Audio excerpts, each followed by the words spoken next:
Bienvenidos a la Feria Virtual del Libro de Argentina. Presentamos el homenaje a José Hernández con la embajadora cultural Luisa Javier. Puede iniciar, por favor. Gracias. Muchas gracias, Alison. Gracias a la Confederación Internacional del Libro, a César Salvatierra, a Alan Morales y a toda la gente linda que hace posible este milagro. Que estemos en vivo para el mundo por Facebook. Gracias a vos que nos estás mirando. Y felices.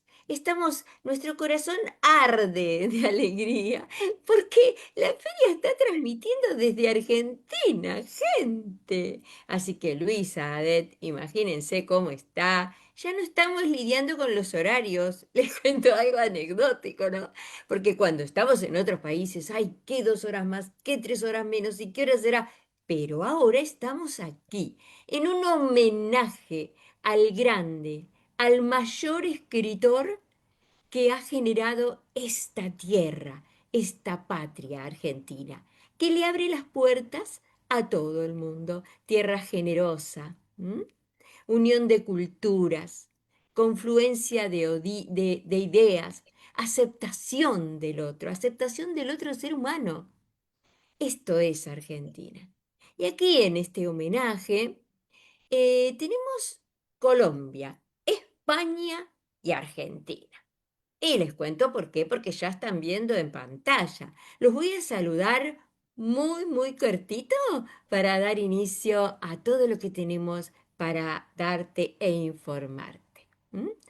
Hola, Julieta de Osa, ¿cómo estás? Activa tu micrófono y contanos, ¿desde dónde nos estás saludando?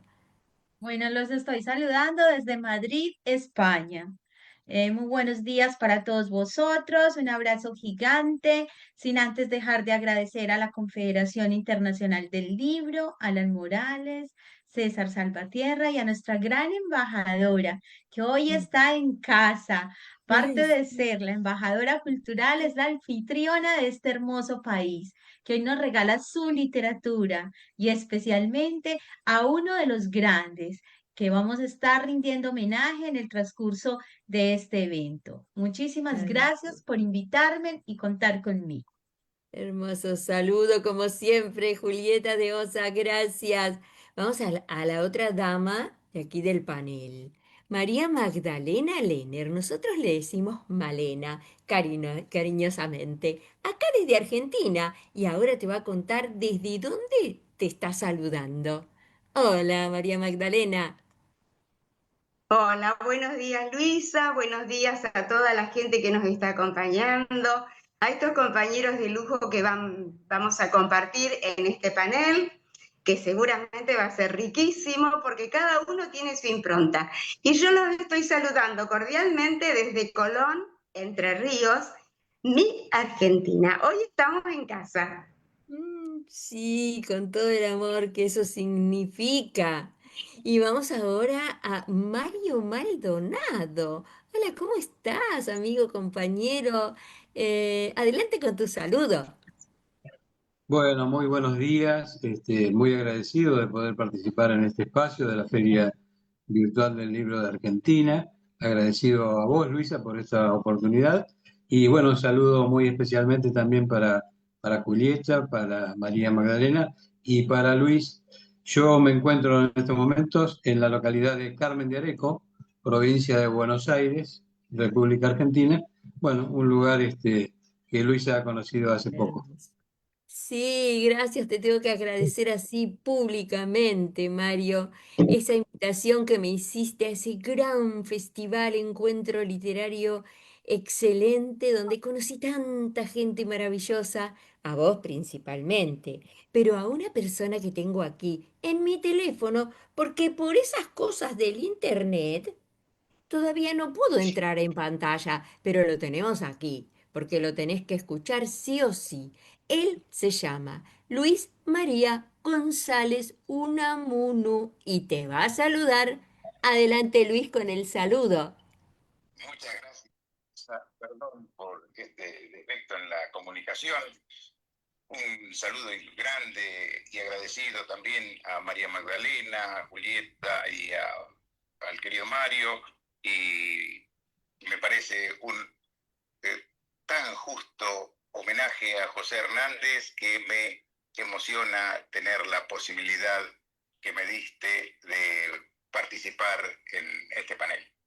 La emoción, el privilegio, el honor es nuestro de tenerte, Luis, y te agradecemos que hayas podido estar aquí, aunque sea, bueno, con estas cuestiones del internet, por teléfono, porque la sabiduría, los conocimientos que nos han acompañado, les contamos hace unas semanas que hemos formado este grupo del cual hemos ido aprendiendo y por sobre todas las cosas de Luis María González Unamuno.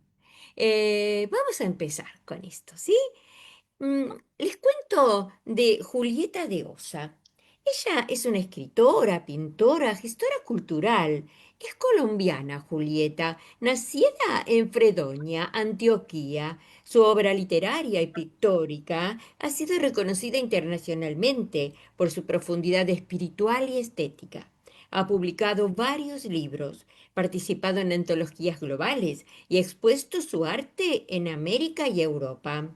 Actualmente reside en Madrid, donde continúa promoviendo la cultura latinoamericana. Ha sido distinguida como embajadora universal de la cultura por Bolivia UNESCO. Y miles de cosas más, miles y millones de cosas más tengo para decir de mi querida Julieta. Y unas primicias que la tengo acá, que me dijo, me la confió y me dijo, no digas nada, así que no puedo. Bueno, adelante, Julieta, con tu intervención. Bueno, muchísimas gracias. Saludar especialmente a todos los que están conectados en este momento a nivel internacional, en este gran espacio de la palabra y de la cultura. Yo soy la inicial de este gran homenaje, un homenaje que me llenó el corazón de regocijo de conocer una persona tan especial y su literatura. Voy a hacer un pequeño ensayo acerca de su personalidad, de lo que en sí reflejaba este gran escritor, de lo que en su obra pretendía contar. José Hernández, lo llamé así, el hombre que escribió para no desaparecer. Hay figuras que la historia convierte en bronce demasiado pronto. José Hernández es una de ellas, poeta, periodista, político, polemista, jinete, exiliado, hombre de frontera. Pero antes que todo eso, o debajo de todo eso, fue un ser humano que vivió con la urgencia de quien siente que el mundo que ama está siendo borrado ante sus ojos. Su vida no fue línea recta, fue un territorio áspero, lleno de pérdidas, huidas y retornos. Desde niño conoció la intemperie, la muerte temprana de su madre, la enfermedad que lo obligó a dejar la escuela, la vida rural que lo formó más por experiencia que por libros.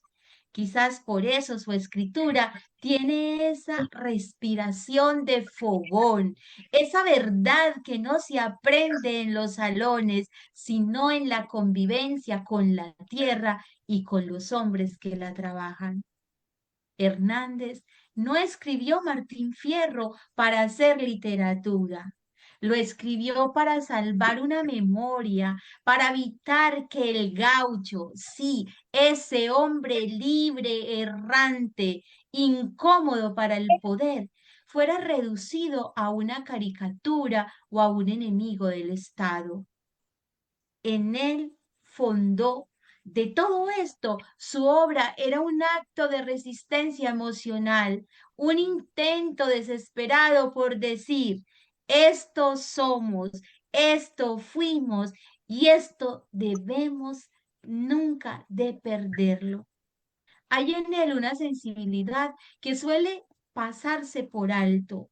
Detrás del tono combativo del periodista que denunciaba injusticias y del político que debatía con vehemencia, había un hombre profundamente herido por la desigualdad.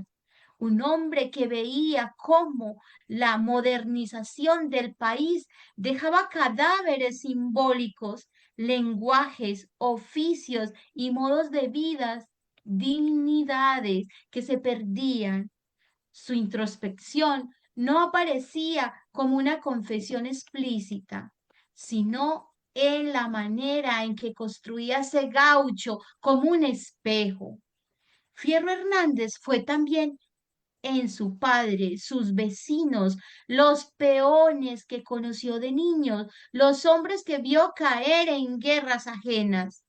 Es su rabia, su nostalgia, su miedo a que la identidad se vuelva mercancía.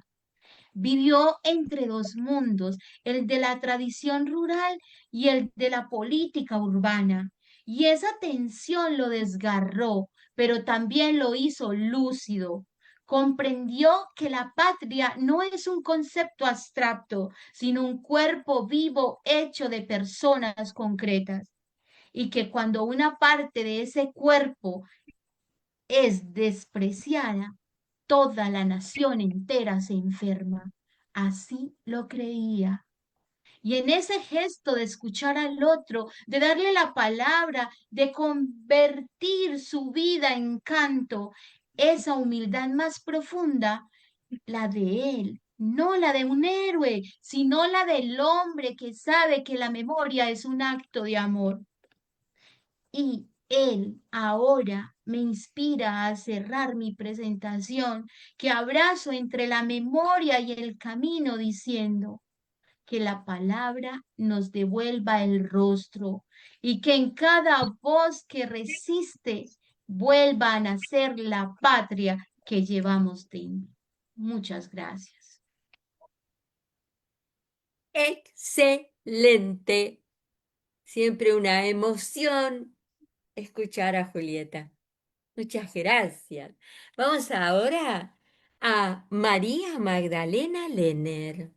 Te cuento, María Magdalena es docente universitaria jubilada, especializada en enseñanza de la lengua y la literatura, de educación musical, formadora de formadores y capacitadora por el Consejo General de Educación de la provincia de Entre Ríos y el Ministerio de Educación de la Nación. Es nacida en Chosmalal, Neuquén, radicada en Colón, Entre Ríos. Ha incursionado en todos los niveles educativos. Incursiona en los géneros poéticos, narrativos y composiciones musicales para todo público, pero en especial para niños, jóvenes y docentes, con temáticas que abordan temas universales: amistad, amor, familia, ausencias, miedos y experiencias y proyectos didácticos. Ha obtenido varios premios nacionales e internacionales. Se ha presentado a ferias del libro, tanto en el país como en el extranjero. Comparte talleres y seminarios gratuitos para docentes y futuros escritores, adultos y adolescentes. 15 libros lleva, a lo mejor más, porque a veces las reseñas no se actualizan, publicados con editorial Birkat Elohim, que ya en próxima presentación vas a disfrutar uno de ellos, de la ciudad de Colón.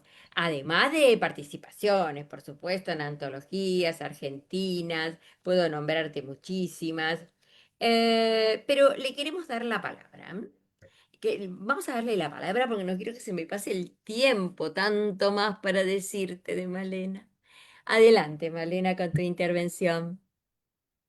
Bueno, Luisa, muchas gracias. Hermosa las palabras de Julieta. Realmente es un ensayo y sin pensar, porque nosotros, los cuatro, los cinco que estamos aquí, no decimos lo que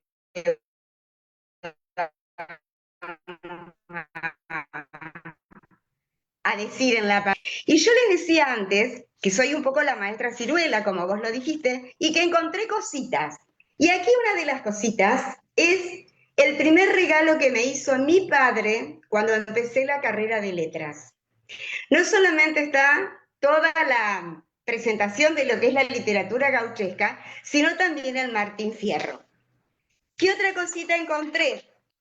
Un Martín Fierro que fue editado por Clarín, por capítulos e ilustrado por Fontana Rosa. Así que yo chocha con mis encuentros.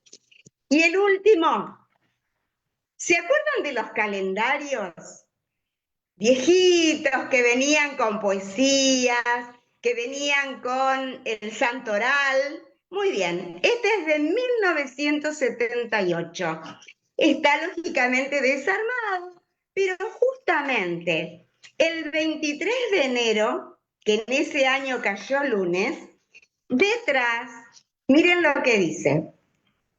Y sepan cuantos escuchan de mis penas el relato, que nunca peleo ni mato sino por necesidad, y que a tanta adversidad solo me arriesgo el maltrato. Así que las cosas se van encadenando y justamente me gustó lo de la antología porque cuando presenta la tercera parte, lo nombra como epopeya.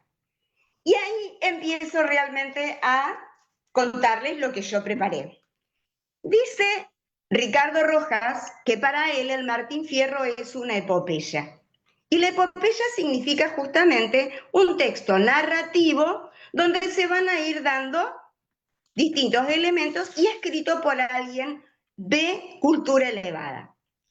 Para Lugones es un poema épico, que lo podemos relacionar con esos poemas épicos griegos. Pero también si tomamos a Borges, decimos que puede ser una novela, porque para Borges la epopeya es la precursora de la novela. Así que tenemos toda una historia literaria. Los temas que se presentan en el Martín Fierro son bucólicos, además de costumbristas. Ya supongo que tanto los otros caballeros van a ahondar en esto, no de manera bucólica como lo presentamos dentro de la literatura griega, sino un poco más personalizado, podríamos decir así. No hay idealización en esos relatos, porque la gente de campo estaba muy acostumbrada a trabajar con paralelismos y con metáforas. Y aquí es donde a mí me gusta mucho la parte de el sociolecto, el idiolecto, todo lo que tiene que ver con el trabajo de la lengua. Lógicamente que hay modificaciones. ¿Por qué? Porque supuestamente el gaucho, tal como lo mencionó Julieta, era una persona iletrada. Una persona iletrada porque había una gran mixtura de distintos lectos en ese momento en la Argentina. No nos olvidemos que teníamos toda la inmigración y que teníamos toda la preparación. Yo voy a tomar al azar justamente de uno de los fascículos de Fontana Rosa para poder ver cómo los recursos de estilo, el habla, la manera de poder trabajar José Hernández, reparando ese habla del gaucho, porque en realidad él se incorpora, él se hace carne, y dice, por ejemplo, no vamos a tomar el principio, acá. Yo he conocido esta tierra en que el paisano vivía, y su ranchito tenía, y sus hijos y mujer. Era una delicia el ver cómo pasaba los días. En esta estrofa, además de presentarse, de ser el yo protagonista, ya tenemos un cambio de palabra. Yo he conocido, digamos, cómo se va cerrando una vocal y que muchas veces en nuestras zonas rurales lo podemos encontrar también. Tenemos un recurso que se llama anáfora y que es la repetición de una frase o de una palabra. Y miren acá, y sentado junto al fogón, y apenas el horizonte, y allí el gaucho inteligente, y en las playas corcodeando, y es ahí que va uniendo diferentes estrofas, actúa también como el relato del niño pequeño. Digamos entonces que el gaucho es, dentro de su lenguaje y su recurso de estilo, alguien que necesita ir marcando a través de un nexo conectivo como es la I, no vamos a entrar en la lengua, ¿no?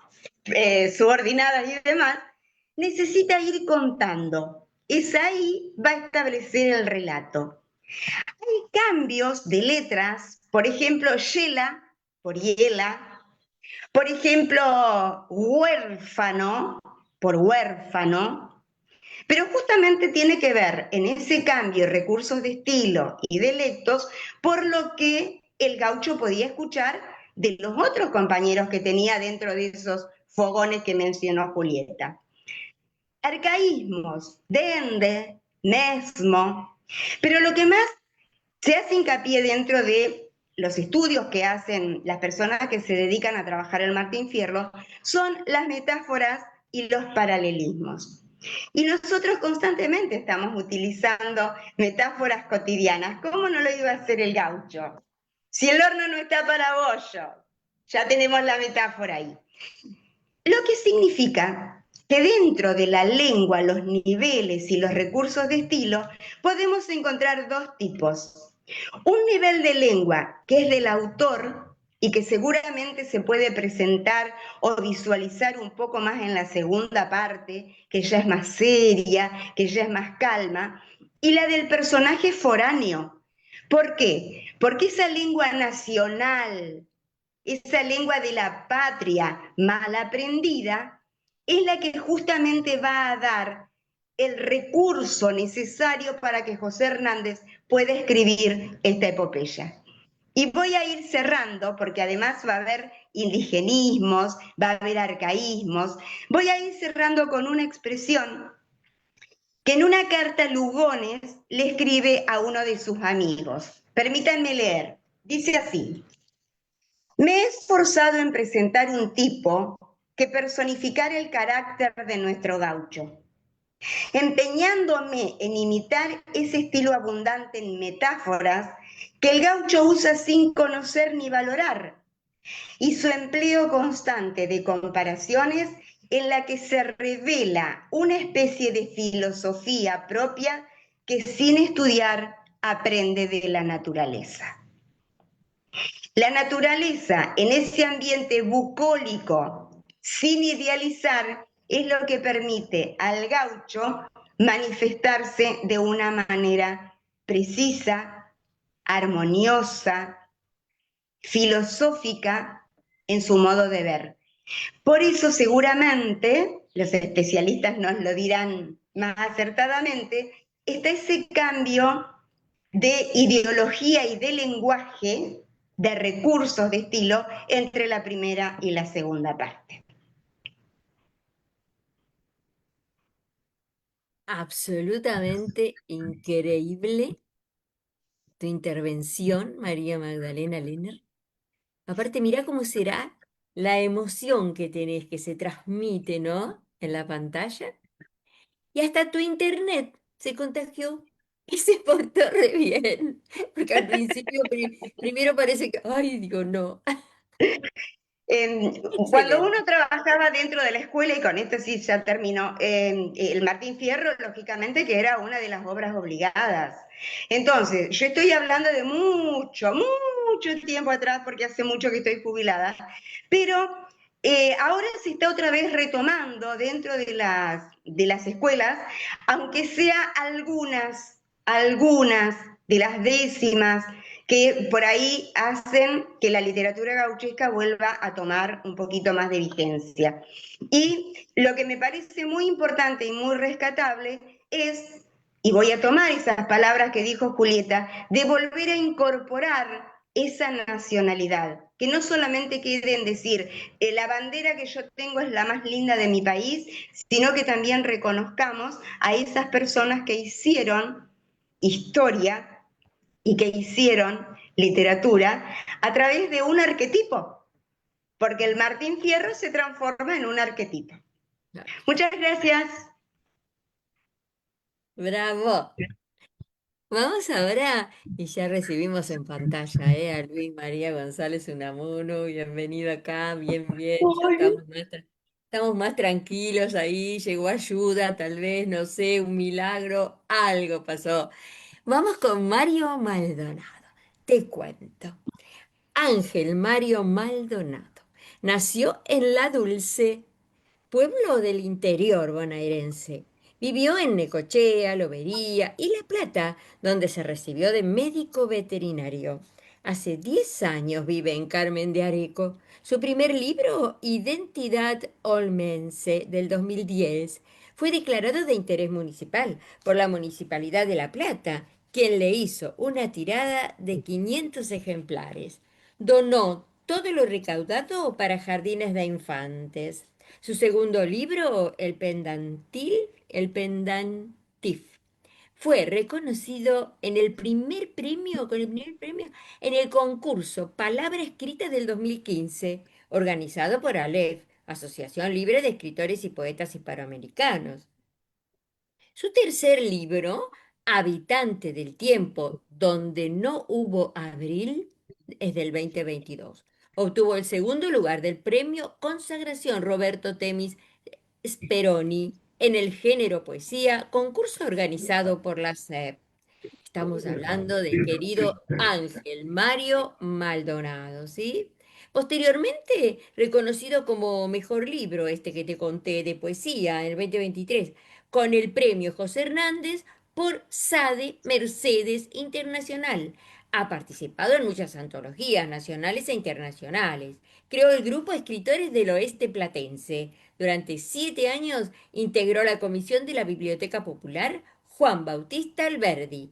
Conduce el Café Literario Magdalena Felipe de Torres desde hace años y es miembro de la comisión directiva de la Alianza Cultural Bonaerense. Es conductor del programa radial Psicolabis en FM 92.5, Radio Especial. Y actualmente también del programa Tango Folk por la FM 89.9 en Radio La Deportiva, ambos en Carmen de Areco. Qué lindo todo esto que yo poquito sabía, Mario. Y en el 2025 recibió el reconocimiento Arco de Córdoba y Gaviota de Plata. Organizó el primer encuentro carmeño de expresiones artísticas. Ahí fui yo, en el balneario municipal de Carmen de Areco, noviembre. Ah, no, a ese no fui, noviembre 2024, pero este que viene sí, escuchá. El segundo encuentro carmeño de expresiones artísticas en el Cine Teatro Italia. Ahí estuve y ahí lo conocí a Mario Maldonado y a Luis también. Bueno, adelante Mario con tu intervención. Bueno, muchísimas gracias, Luisa. Muchas gracias también a los colegas que ya han expresado anteriormente. Muy enriquecedor todo lo que han comentado. Y bueno, y Luis María, que me seguirá a mí, que bueno, es un experto y gran conocedor del tema José Hernández y Martín Fierro, ya que tiene 4 libros escritos al respecto. Yo, como suponía y ya he escuchado de mis antecesores, que se iban a referir mucho al Martín Fierro, preferí elegir eh, el otro libro que escribió José Hernández, que es La instrucción del estanciero, tratado completo para la planteación y manejo de un establecimiento de campo. Pero bueno, me gustaría, para entrar en contexto, mencionar algunas cuestiones previas antes de referirme al libro y decir, por ejemplo, que bueno, José Hernández nació un 10 de noviembre de 1834 en las chacras de Pueyrredón, que algunos la denominan también como caserío de Perdriel. Esto queda en el actual partido de San Martín, en Buenos Aires, y fue hijo de Rafael Hernández y de Isabel Pueyrredón. Ellos vivían en ese tiempo en la casa de la hermana de su mamá, la hermana de Isabel, llamada Victoria Pueyrredón, a quien apodaban Mamá Totó. Estas eran primas hermanas de aquel que fuera director supremo de las Provincias Unidas del Río de la Plata, don Juan Martín de Pueyrredón, y por lo tanto José, el pequeño José, era primo segundo del pintor Prilidiano Pueyrredón. Los Pueyrredón eran una familia de origen unitario y las del padre, de Rafael Hernández, eran de origen federal. Tanto el padre como los hermanos de él, Eugenio y Juan José Hernández, eran federales, este último, Juan José, muerto en la batalla de Caseros. Estudió en esos tiempos de niño en la academia, en el liceo de Pedro Sánchez, y era un alumno muy destacado, por lo cual recibía algunas becas también por parte de este educador. Su madre muere el 11 de julio de 1843, cuando José tenía solamente 9 años, y continúa por un par de años más en esta academia instruyéndose, y a la edad de 12 años, por alguna enfermedad respiratoria que José tenía, algo relacionado o parecido al asma, lo lleva a vivir al campo por consejos médicos seguramente, y van a vivir él y su hermano menor, Rafael, a un campo que la familia tenía ubicado en las cercanías de la Laguna de los Padres, en las cercanías de Mar del Plata. Su padre trabajaba como mayordomo en establecimientos rurales pertenecientes a Rosas, así que andaba por muchos lugares de la provincia de Buenos Aires, y en ese tiempo seguramente eran también muy comunes los arreos de animales, a los cuales José de niño seguramente habrá acompañado por esta llanura bonaerense en muchas ocasiones, ¿no? Es decir, que de los 12 años a los pasados los 20, José Hernández vive toda esa vida de campo, donde aprende muchísimo y convive con los gauchos, y aprende todas sus costumbres. Y allí entonces eso también da origen a escribir este libro que lo denomina Instrucción para el estanciero. Es un libro de 1881, consta de 416 páginas, y tuvo varias ediciones. Yo la que pude leer fue la que figura en internet, que es de 1884, 3 años posterior, y ya era la tercera edición. Es decir, que se agotaba rápidamente. Se ve que era muy, muy buscado este libro. Y Luisa, por lo que me dijo, consiguió ahora hace poquito, por estas vías virtuales, una edición seguramente mucho más nueva de aquellas, ¿no? En este libro José Hernández resume toda su experiencia rural para guiar la ganadería, la agricultura, el cuidado de los animales, la gestión de estancias, describe las características de la ganadería en las distintas regiones, habla también de la naturaleza y la diferencia de los campos, habla de los diferentes pastos, los pastos tiernos, los pastos duros, el pasto puna, los pastos fuertes, los pastos tóxicos, también los que eran venenosos o perjudiciales para los animales, y habla también de la compra del ganado, habla del cuidado de la hacienda, del manejo de los rodeos, del manejo de los toros, de las marcas, de las señales, de las enfermedades, que después, bueno, un poquito vamos a tratar brevemente todos esos puntos. Y habla también de lo que es el personal de las estancias, el mayordomo, el capataz, los peones, sus obligaciones y los conocimientos que deben tener. En todo momento él destaca en este libro la necesidad de adaptar las prácticas europeas y extranjeras digamos, de la cría de ganado en otros lugares, pero adaptarlos a la realidad argentina, ¿no? Y al contexto argentino. Y también nos muestra su faceta de conocimientos de agrónomo y de sociólogo rural, por todo lo que habla del peón de campo. Dardo Rocha, gobernador de la provincia de Buenos Aires, le había encargado había encomendado la misión a alguien de que fuera a Europa y a Australia a ver cómo trabajaban toda la parte rural en esos lugares. Y esta misión era por un año, con todos los gastos pagos, con todos los estudios que necesitara hacer pagos, durante un año, y con un sueldo de 17.000 pesos mensuales, 17.000 pesos corrientes de aquella época. Realmente era muy interesante la propuesta y era tan halagadora esa propuesta que el decreto fue promulgado sin consultar al favorecido. El favorecido era nada más ni nada menos que José Hernández. José Hernández se entera de esto por los diarios y automáticamente va a verlo al gobernador y le dice que él va a rehusar a ese honor y expresando que no podía permitir semejante gasto y erogación del gobierno provincial, por un sentido de la ética y por su honesta defensa del bien público, sobre todo, ¿no? Además, alegando que las condiciones de Europa no eran trasplantables a la Argentina y se compromete entonces él a realizar este libro sin necesidad de viajar al exterior. En poco tiempo, podríamos decir, en muy poco tiempo lo escribe y con la firme convicción de que la Argentina se transformaría en la nación más fuerte, más grande y más próspera del continente americano. Él ya en el Martín Fierro había hecho algunas alusiones, ¿no?, a la crianza de animales, como aquellas, por ejemplo, de tener la memoria del burro que nunca olvida dónde come, de cada lechón en su teta es el modo de mamar, o de vaca que cambia querencia se atrasa en la aparición.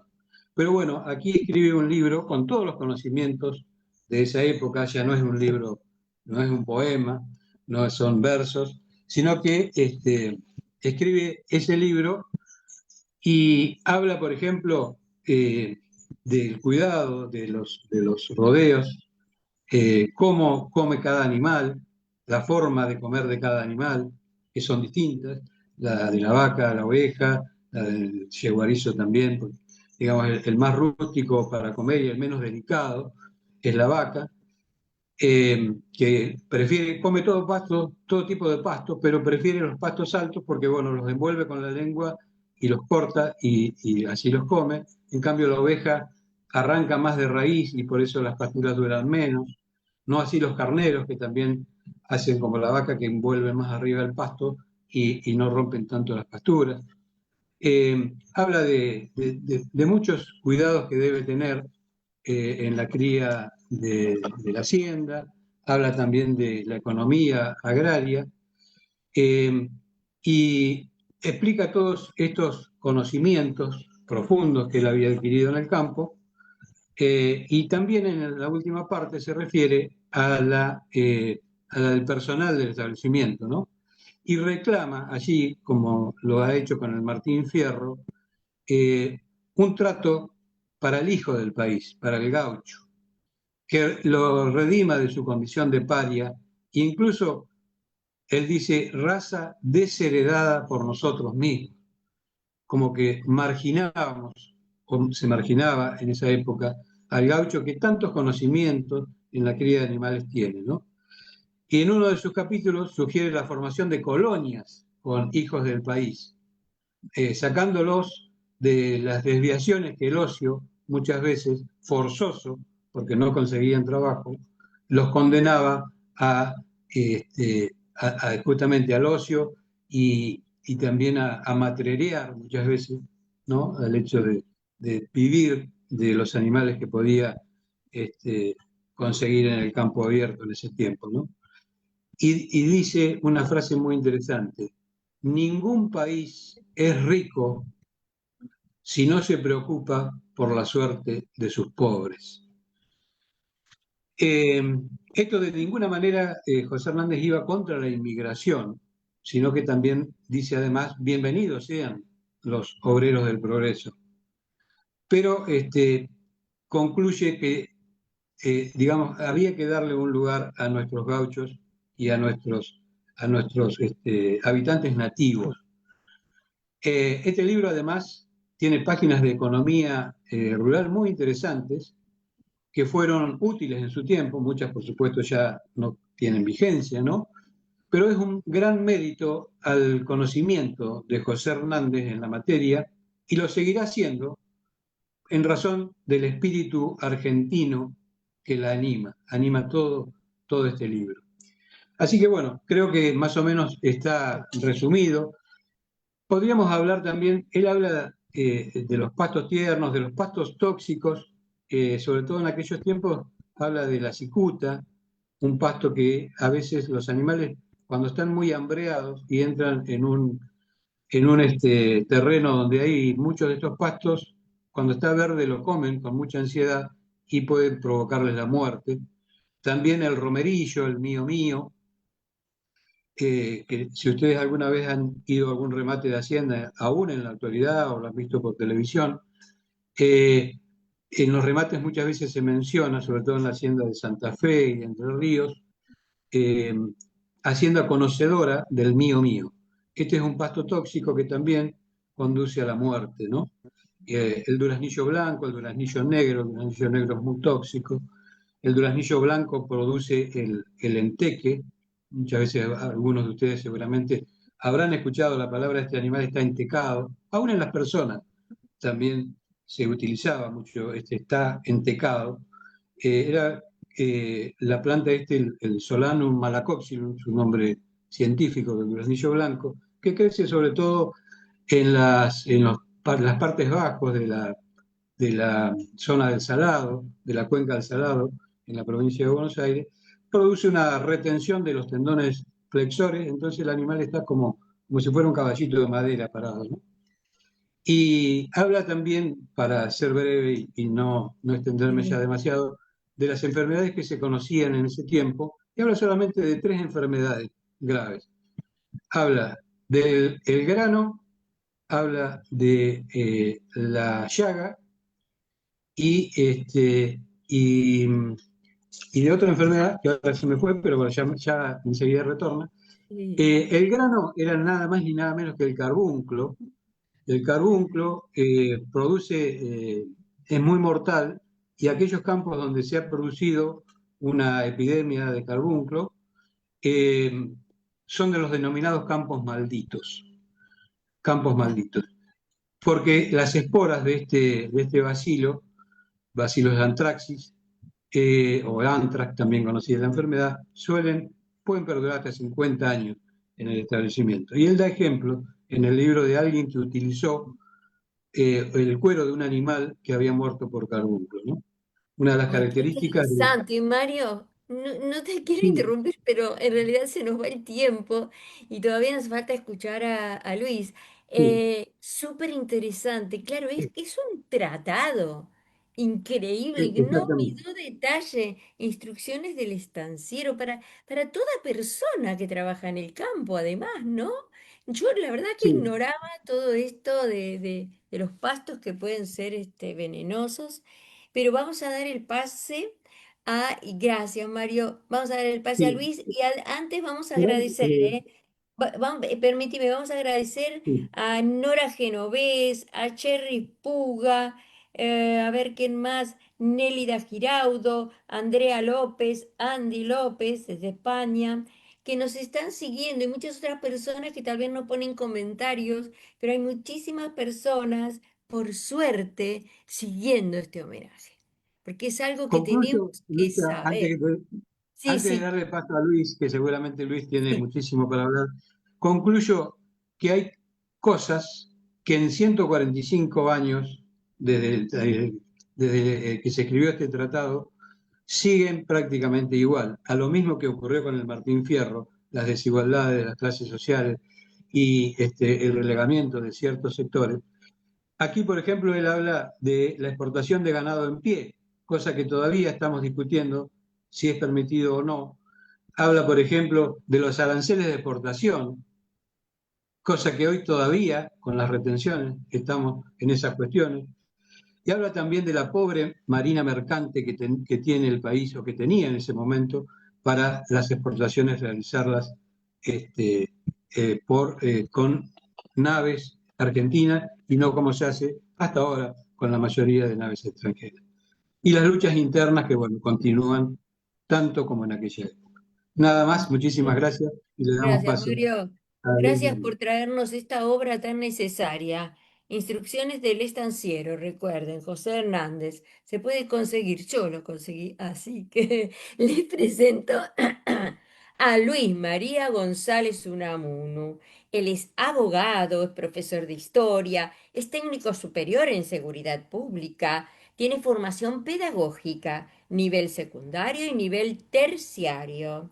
Tiene varios libros editados, como por ejemplo El Gaucho, padre olvidado e hijo desheredado de la patria, 1860-1890, por Editorial Duncan. También otro libro, José Hernández, Política Social, Pedagogía y Derechos Humanos del siglo XIX, también Editorial Duncan. Otro libro también, Realidad Social en el Martín Fierro, Editorial Duncan. A los otros no les di el año, pero bueno, acá 2017.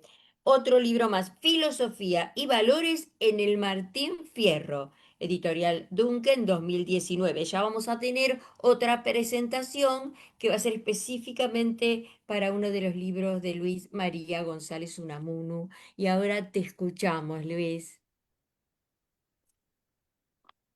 Hola Luisa, hola María Magdalena, Julieta, Mario. Los felicito por las exposiciones eh, sobre José Hernández. Nada más merecido que un homenaje a este ciudadano ilustre que además de escritor, uno pregunta, ¿quién es el Martín Fierro? ¿Quién es José Hernández? El escritor del Martín Fierro, lo que habitualmente se suele decir. Pero José Hernández es mucho más que eso. El Martín Fierro en Argentina es comparable para España con el Quijote de la Mancha, de Miguel de Cervantes Saavedra. Para Italia se asemeja a la Divina Comedia del Dante Alighieri.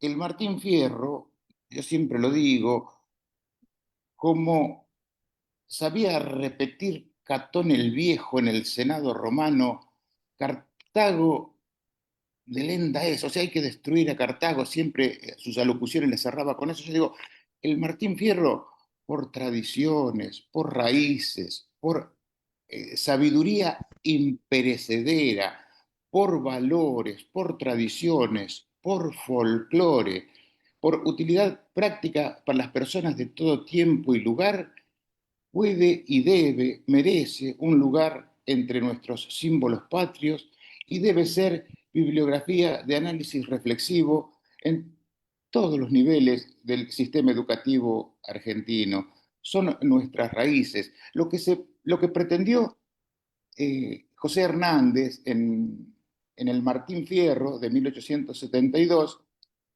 es denunciar esa inequidad, darle voz al gaucho que estaba como paria, como ilota, como un ciudadano de tercera o de cuarta. Es el primero en la guerra, pero no tiene ningún derecho en la paz, ¿no es cierto? Entonces, ponerlo a la vista de todos. Él dice, canto cosas que todos saben, pero que nadie las dice. Y es el primero en asignar responsabilidad a los gobernantes de la situación de estos desheredados.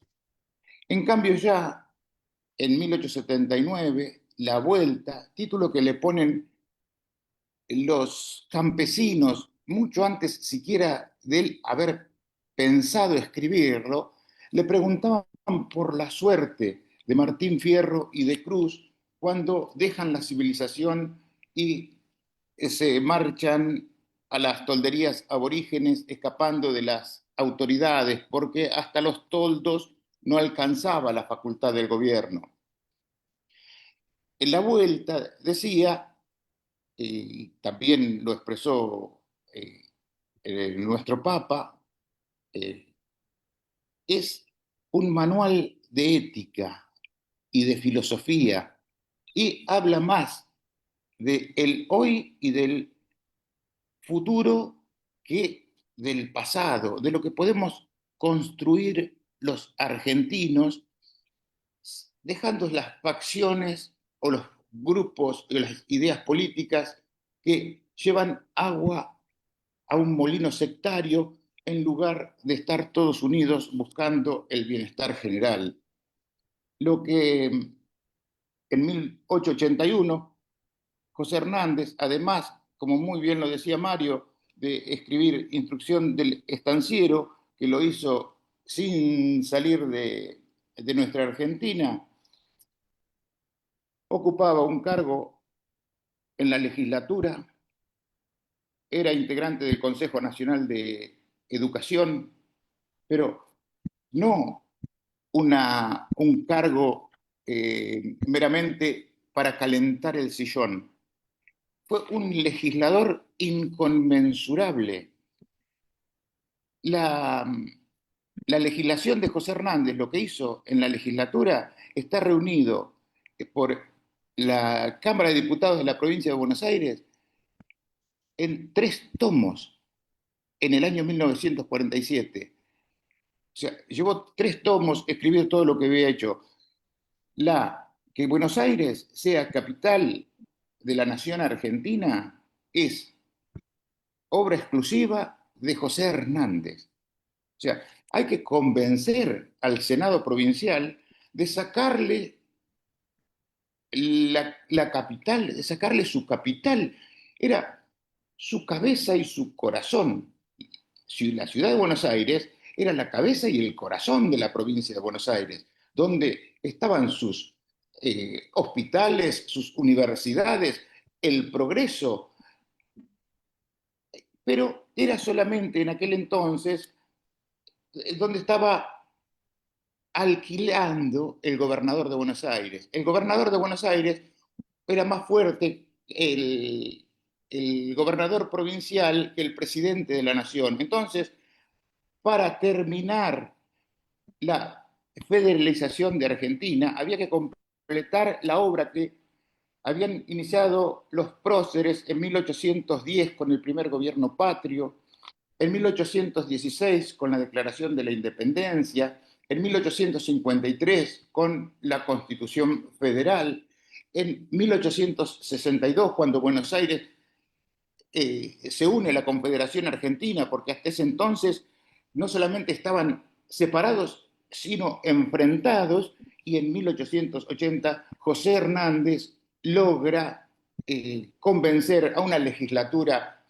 de personas muy formadas que lo conveniente para la Argentina era que Buenos Aires resigne a la ciudad de Buenos Aires como capital y crear de la nada, ex nihilo, su nueva capital en las proximidades de la Ensenada de Barragán, que será la ciudad de La Plata, la nueva capital bonaerense, y fundada por Dardo Rocha, ¿no es cierto? Pero bueno, José Hernández también ahí tuvo mucho que ver, como su hermano Rafael José, que fue uno de los fundadores del, del establecimiento docente que luego se nacionalizaría en la Universidad Nacional de La Plata. Y sobre el nombre La Plata, quien lo propone para el nombre de la capital, nueva capital provincial, va a ser también José Hernández, ya que su abuelo paterno era de apellido Hernández Plata. El, ¡Ay, cuántas cosas que no sabemos! Es el, increíble, Luis. No sabes cómo está pasando el tiempo. Parece que se nos va de las manos, se nos escabullen de los dedos y que nos yo quedan poquitos minutos. agradezco, sí, agradezco muchísimo. Fue un estadista que siempre pensó en la libertad, en la igualdad, en el progreso. Conocía profundamente sobre todos los temas que trataba en la legislatura, tanto en diputados como en el Senado. Cuando intervenía era en forma de cátedra. Cuando no intervenía, los demás legisladores le decían: ¿esto le parece Hernández que va por buen camino? Le pedían opinión.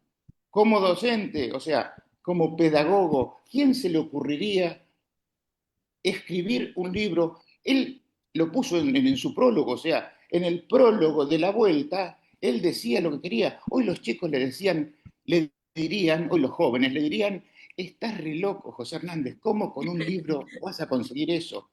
Cambió las costumbres, cambió el modo de vida, cambió la forma de ver, insertó al gaucho en la sociedad, lo hizo ciudadano, o sea, le dio derechos ciudadanos. Fue algo grandioso, un pedagogo sin parangón como yo creo que no va a haber otro. Su pedagogía décadas después fue adoptada por la doctrina de María Montessori. Bueno, sería larguísimo y en la Sí, presentación de la próxima sí. semana del libro de José Hernández, yo estoy seguro que voy a tener tiempo para explayarme más sobre Por todos los supuesto temas. que sí, Luis. Luis, además ya sabes, ya sabes que tenés un espacio en la radio, en Conciencia 3.3, porque te tenemos que seguir escuchando, porque la memoria de José Hernández, de toda su obra, tiene que seguir, ¿no? Viva, viva. ¿Eh? Y si ustedes me permiten, gracias Mario Maldonado, gracias María Magdalena Lenner, gracias Julieta de Osa que tuvo que retirarse, Luis María González Unamunu. Y nos vamos de este homenaje con un videíto ya, un videíto y nos vamos, Alisoné. Muchas gracias por este espacio. Así nos despedimos de la Feria Virtual Internacional de Argentina en este homenaje al escritor universal argentino José Hernández. Gracias al panel que muy emocionada pude presentarles. María Magdalena Lener desde Argentina, Julieta de Osa desde España, Luis María González Unamuno y Mario Maldonado desde Buenos Aires, Argentina.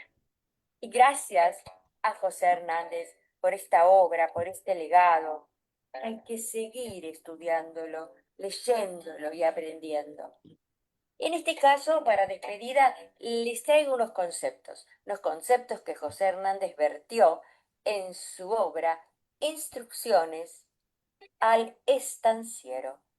Él decía allá por el 1860, Buenos Aires tiene campos abundantes, sanos y fértiles, sin plagas mortíferas ni causas permanentes de epidemia, variedad de pastos propios para la cría del ganado vacuno, lanar y caballar, pastos que producen en abundancia carnes, lanas finas y cueros de excelente calidad. Tiene tierras en que la agricultura puede prosperar magníficamente. Sus aguas son exquisitas, su clima es suave, benigno y saludable. Posee los elementos primordiales para el desarrollo industrial. Está cruzada de telégrafos y tiene extensos ferrocarriles que avanzan diariamente. Este siglo es positivo, pero es un positivismo subordinado a la inteligencia y a las leyes de la moral. Las sociedades trabajan, perfeccionan su industria, examinan sus necesidades, practican lo mejor, reglan sus actos por los dictados de la justicia y en esa lucha incesante por el progreso, desenvuelven sus fuerzas, aseguran su engrandecimiento y su prosperidad. En este camino nos hallamos y debemos ser perseverantes. Y fíjense que en este libro, Instrucciones al estanciero, José Hernández explica el sentido y el objetivo, ¿no? Porque dice que el que aprende por sí mismo aprende a fuerza de errar y los errores se pagan siempre. Por eso le da la importancia al conocimiento, a estudiar, a perfeccionarse. Y dice que este libro no tiene pretensiones de ningún género. Dice lo que muchos saben, habla solamente del país, como que lo menos que un hombre puede conocer en este mundo es la tierra en que ha nacido. Y sigue, por supuesto. Muchas gracias. Es una gran obra, es lo mismo que su obra universal, ¿no es cierto? el Martín Fierro. Gracias, Confederación del Libro. Gracias, queridos panelistas, admirados escritores. Y muy feliz por este evento. Nos despedimos. Y como siempre les digo, hasta el próximo homenaje. Bye. Gracias, Alison.